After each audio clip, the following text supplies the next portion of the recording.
Tema manajemen keuangan.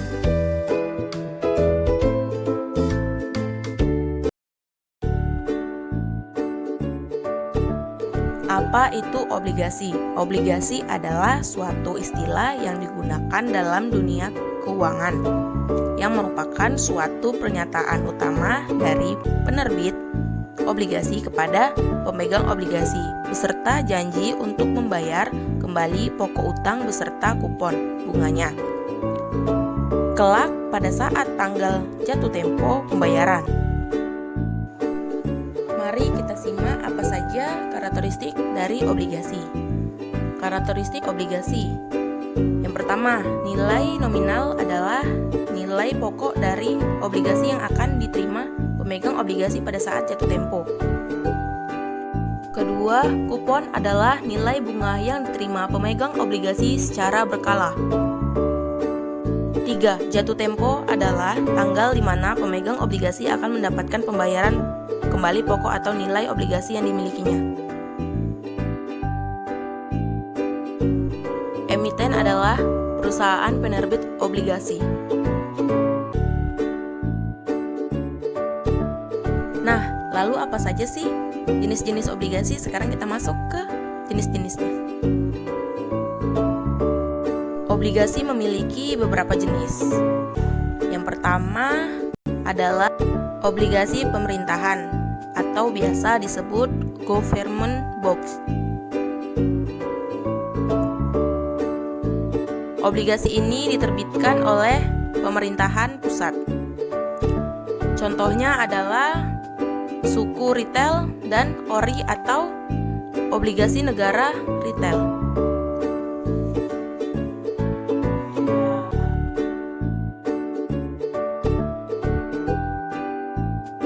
Yang kedua adalah obligasi perusahaan atau biasa disebut corporate bond.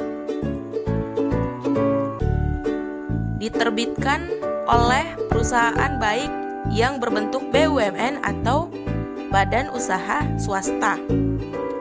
Contohnya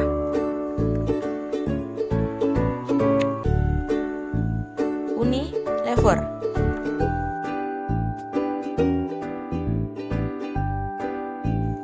Yang terakhir adalah obligasi daerah, municipal bond.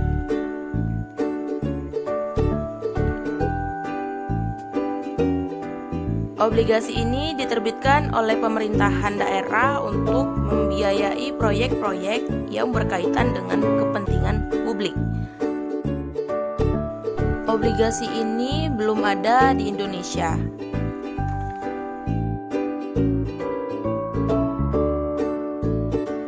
Sekarang kita membahas kelebihan obligasi.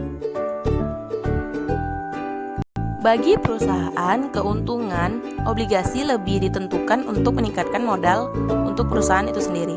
Sedangkan bagi investor, selain mendapatkan bunga, investor obligasi juga akan diprioritaskan dibandingkan investor saham dalam pelunasan hutang.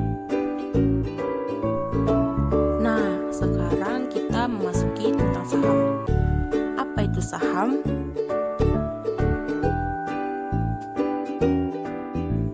Saham adalah surat berharga yang mencatat kepemilikan kita pada suatu perusahaan. Satuannya adalah lot, bet, lembar, atau satu lot sama dengan 100 lembar saham. Dan pastinya bentuknya bukan lembaran kertas, tapi lot dan lembar sudah dicatat secara digital. Saham diterbitkan suatu perusahaan mau mengumpulkan modal dari masyarakat penerbit pertama. Saham disebut IPO atau disebut Initial Public Offering. IDO, suatu perusahaan menerbitkan sejumlah lembar saham dan masyarakat bisa beli. Di sini ada contoh es krim Campina. Pada tahun 2017, Campina melakukan IDO. Tujuannya adalah karena Campina mau melunasi hutang sebesar 260 miliar. Jadi, saat itu Campina menerbitkan 885 juta lembar saham publik dan itu merupakan 15% dari total saham Campina. Saat itu IDO sahamnya dijual pada harga 330 per lembar.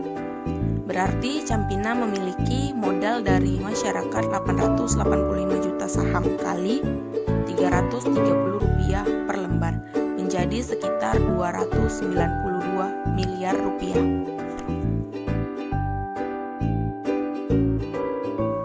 Umumnya ada dua analisa harga saham yang digunakan. Yang pertama, analisa fundamental, yang kedua teknikal.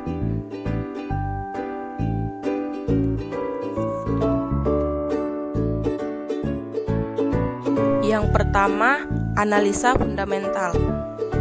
Nilai sesungguhnya atau suatu perusahaan ini dan di masa depan. Ini diketahui dengan cara menganalisa laporan keuangan dan juga faktor-faktor eksternal. Setelah tahu nilai sesungguhnya suatu perusahaan dan memprediksi kinerja masa depannya, kita akan bandingkan nilai tersebut dengan harga sahamnya saat ini. Dan kita mencari perusahaan-perusahaan yang saat ini sahamnya murah. Saham murah ini biasanya terjadi karena reaksi berlebihan atau panik. Yang kedua, analisa teknikal. Pada analisa teknikal, yang kita lihat bukan kinerja suatu perusahaan, tapi lebih ke pergerakan harga dan volume jual beli. Kita akan menggunakan chart untuk mencari pola dan tren harga suatu saham. Ini bisa dilakukan karena harga saham jangka pendek bergerak sesuai dengan supply and demand.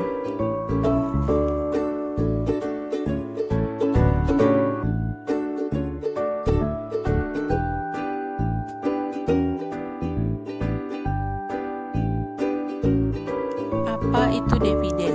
Dividen adalah keuntungan perusahaan yang dibagi ke pemegang saham. Beberapa jumlahnya akan ditentukan oleh direksi perusahaan dan disahkan oleh para pemegang saham pada rapat umum pemegang saham. Apa itu IHSG? Indeks Pasar Saham di Bursa Efek Indonesia. Tiap saham punya kode 4 huruf, misalnya Campina, CAMP. Saat ini ada 600 saham publik dan semua perubahan saham tersebut akan dirangkum dalam IHSG. Kesimpulannya, 1. Saham adalah bukti kepemilikan pada perusahaan. 2. Harga saham naik turun karena dihargai berbeda-beda. 3. Keuntungan bisa dari capital gain dan dividen. 4. Analisa harga saham bisa dengan fundamental dan teknikal. 5. Beli saham harus lewat perusahaan sekuritas. 6. IHSG adalah indeks yang merangkum saham Indonesia. Jadi itulah semua kesimpulan dari saham. Semoga video ini bermanfaat buat kita dan jangan lupa like, share, dan subscribe ya. Terima kasih.